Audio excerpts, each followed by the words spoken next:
Hello everyone, my name is VIDHI JUNEJA and I am from team FANTASTIQO.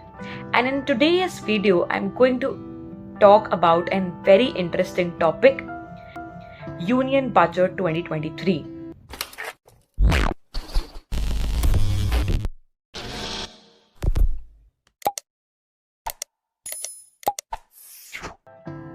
So this year's Union Budget proposed by our Union Finance Minister Shri Nirmala Sitharaman has passed the vision for Amrit Kal.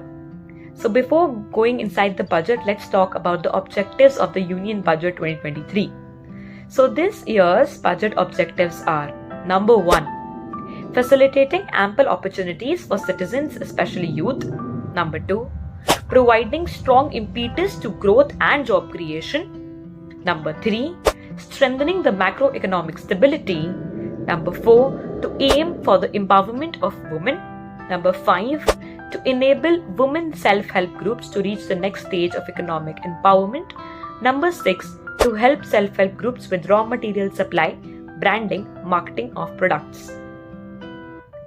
So, the vision for Amrit Kal are: first, opportunities for citizens with focus on the youth.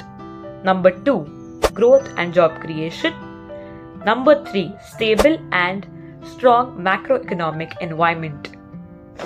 So, this year's Union Budget talks about Saptarishi, that are the 7 things that are covered under the budget. First, inclusive development. Second, reaching the last mile. Third, youth power. Fourth, financial sector. Fifth, green growth. Sixth, unleashing the potential. And 7th, infrastructure and investment. So now I would like to go on the details of the budget one by one. So talking about the first initiative, that is inclusive development, which falls under Sabka Saath Sabka Vikas. So agricultural and cooperatives will be focused under this sector. Building digital public infrastructure, building an accessible, inclusive and informative solution for farmers are some of the initiatives that are lined up. Next initiative is under this is A&B Horticultural Clean Plant Program to be launched to boost the production of high value horticultural crops. The next initiative is Making India Global Hub for Millets, Shri Anna, support to be given by IIMR Hyderabad for promoting research. Next initiative under this is setting up Agriculture Accelerator Fund for encouraging innovative startups in rural areas. Next is targeted funding, 20 lakh crore agricultural credit targeted at animal husbandry, dairy and fishery sector.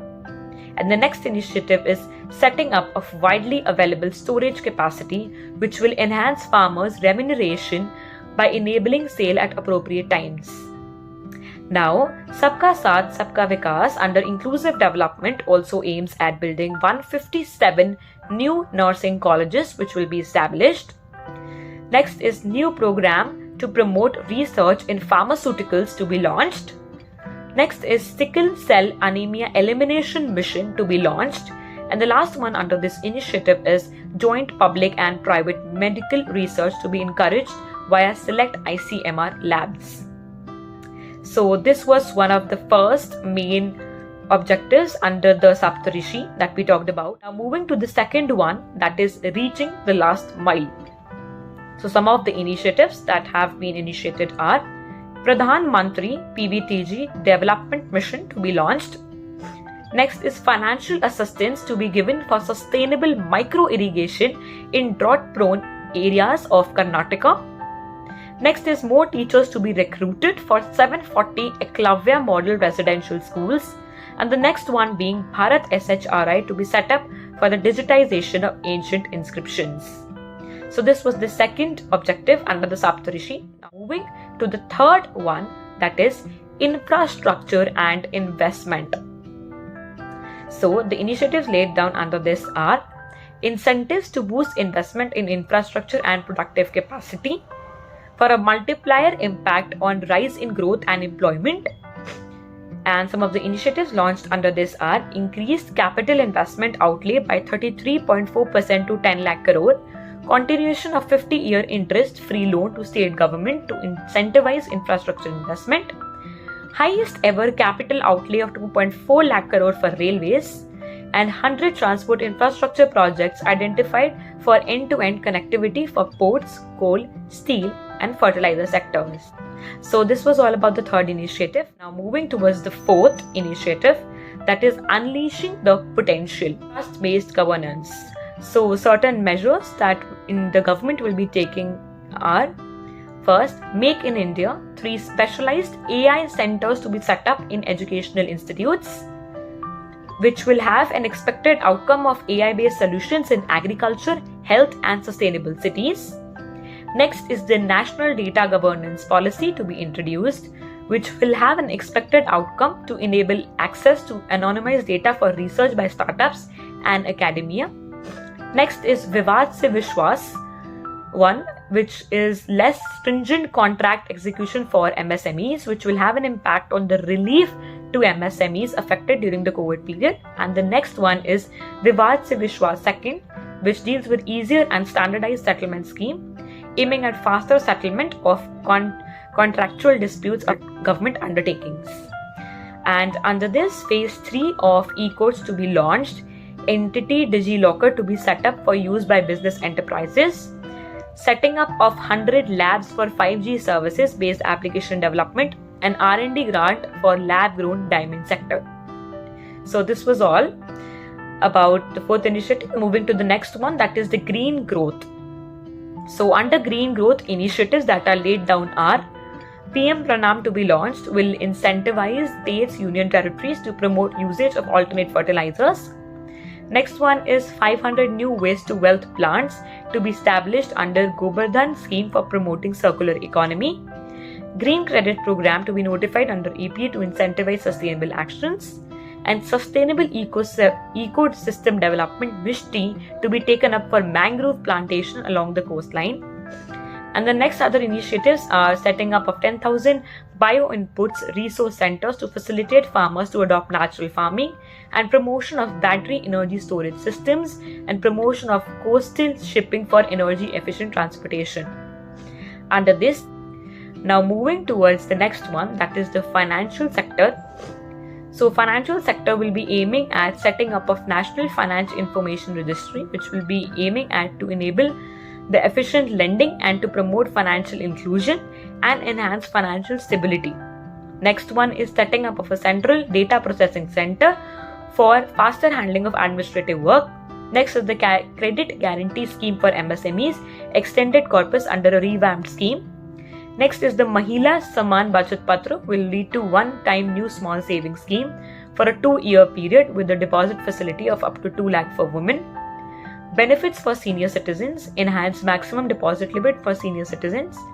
Next are the other initiatives for gift ISC, ISSC, and create more trained professionals. Now, moving towards the next segment is the youth power. So, under the Youth Power Amrit VIDHI program, PMKVI 4.0 will be launched, covering new courses like coding, AI, robotics, 3D printing, etc. Next is the measures to boost the tourism sector, and states will be encouraged to set up the Unity malls for promotion and sale of ODOP, which is one district, one product. Now moving towards the tax provisions. So if we move towards the tax provisions, the direct tax proposals to reduce the compliance burden, promote entrepreneurial spirit, and provide tax relief to citizens. 45% of the returns on taxpayers were processed within 24 hours. Average processing period reduced from 93 to 16 days in 8 years, and processed more than 6.5 crore returns this year. Now, income limit for rebate of income tax increased from 5 lakh to 7 lakh in the new regime. And highest surcharge rate on income above 5 crore to be reduced from 37% to 25% under the new regime. Extending benefits of standard deduction to new tax regime for salaried class and pensioners, and increasing the tax exemption limit to 25 lakh on leave encashment and on retirement for non-government salaried employees.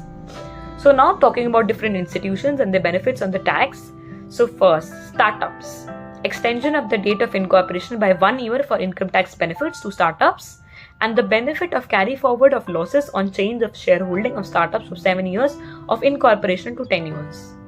Now, next is about rationalization, income of authorities, boards and commissions set up by statutes of union or state to be exempted from income tax, extension of period of tax benefits to funds relocated to IFSC GIFT City till 31st March, and simplifying tax benefits for industries such as MSME and cooperatives. For MSMEs, enhanced limits for micro enterprises, 95% of receipts to be non-cash, and deduction on payments made to MSMEs to be paid allowed only when payment is actually made. And for the cooperatives, it's higher limit of 2 lakh per member for deposits and loans in cash by PACs and by PCARDBs, and higher limit of 3 crore for TDS on cash withdrawal for cooperative society. I'm going to tell about the Union Budget 2023 and what's in it for you. So basically, I will be covering the aspects about how this Union Budget 2023 can actually benefit you. First one, how change in tax slabs will benefit all the taxpayers. An individual with an annual income of 9 lakh will be required to pay only 45,000 as tax. This is just 5% of his income. It is a reduction of 25% on what she is required to pay now, that is 60,000 rupees. An individual with an income of 15 lakh would be required to pay 1.5 lakh or 10% of his income. It is reduction of 20% from the existing liability of 1.87 lakhs. Now, talking about the massive tax benefits for middle class, rebate limit increased to 7 lakh in the new tax regime. No income tax payable for income up to 7 lakh. Exemption limit increased to rupees 3 lakh from 2.5 lakh, and benefit of standard deduction of 50,000 for salaried class and pensioners given under the new regime. Limit for tax exemption on leave encashment on retirement of non-government salaried employees increased from 3 lakh to 25 lakhs, and highest surcharge rate reduced from 37% to 25%. So this was all about the tax benefits. Now moving towards the manufacturing sector. Supporting manufacturing of electronics, custom duty exemption for the import of machinery required to manufacture of lithium-ion cells for batteries used in EVs. Next is the reduction in the basic custom duty on specific parts used in manufacturing of television sets to 2.5%. Next is the relief in customs duty on import of certain parts used in manufacturing of mobile phones, and rectification of inverted duty structure to encourage manufacturing of electric kitchen chimneys. Now, moving towards the next sector, that is the digital infrastructure. So, the digital infrastructure for Digital India, Bharat shared repository of inscriptions to be set up in a digital epigraphy museum with digitization of 1 lakh ancient inscriptions. Next is the National Data Governance Policy will be brought out to unleash innovation and research by startups. Next is Central Data Processing Center will be set up for faster response to companies. And next is National Financial Information Registry will be set up to serve as the central repository of financial and ancillary information. Now moving towards the next segment, what's in it for the youth? Yes, so this is the interesting part of the video. The first initiative under the youth segment is Skill India Digital Platform, enabling demand-based formal skilling, linking with employees and facilitating access to entrepreneurship schemes. Next is 3 centers of excellence for AI to be set up for realizing the vision of Make AI in India and Make AI Work in India. Next is National Apprenticeship Promotion Scheme to provide stipend support to 47 lakh youth in 3 years through direct benefit transfer. Next is Pradhan Mantri Kaushal Vikas Yojana 4.0 on job training, industry partnership and alignment of courses with needs of industry. So this was all about the youth. Moving towards the next segment now, that is for the senior citizens. Enhancing savings for senior citizens. First initiative under this is maximum deposit limit for senior citizens will be enhanced from 15 lakh to 30 lakhs. Next is maximum deposit limit for monthly income account scheme will be enhanced from 4.5 lakh to 9 lakh for single account and from 9 lakh to 15 lakh for joint account. Now moving towards the next segment, that is for the lab-grown diamonds. I am sure you might be interested in knowing this. So the initiative launched under Enhancing Manufacturing of the Lab-Grown Diamonds are Lab-grown diamonds is a technology and innovation-driven emerging sector with high employment potential. So, to encourage indigenous production of LGD seeds and machines and to reduce the import dependency, a research and development grant will be provided to one of the IITs for 5 years, and reduction in basics custom duty on seeds used in their manufacture. So this might be interesting to all the youth present here and all the researchers. So the next segment that we are going to talk about is for the scheduled tribes. So what's in it for the scheduled tribes? PM Vishwakarma Kaushal Samman PM Vikas, providing traditional artisans and craftspeople a comprehensive package of financial and market assistance. Next is the Pradhan Mantri PVTG Development Mission, talking about improving socio-economic conditions of the particularly vulnerable tribal groups through saturation of basic facilities. Next is the mission to eliminate sickle cell anemia by 2047 through awareness creation and counseling in tribal areas. And the next is in 740 Eklavya Model Residential Schools, Center will recruit around 38,800 teachers and support staff serving 3.5 lakh tribal students. So now I come to the end of this video. Hope you like it. Do share it with your friends and family members and spread this information on the recently passed budget 2023 and what's in it for you. Hope you liked the video. Do share it with your friends and also press the bell icon. Okay, so that's it from my side. See you next time. Bye bye. Have a nice day.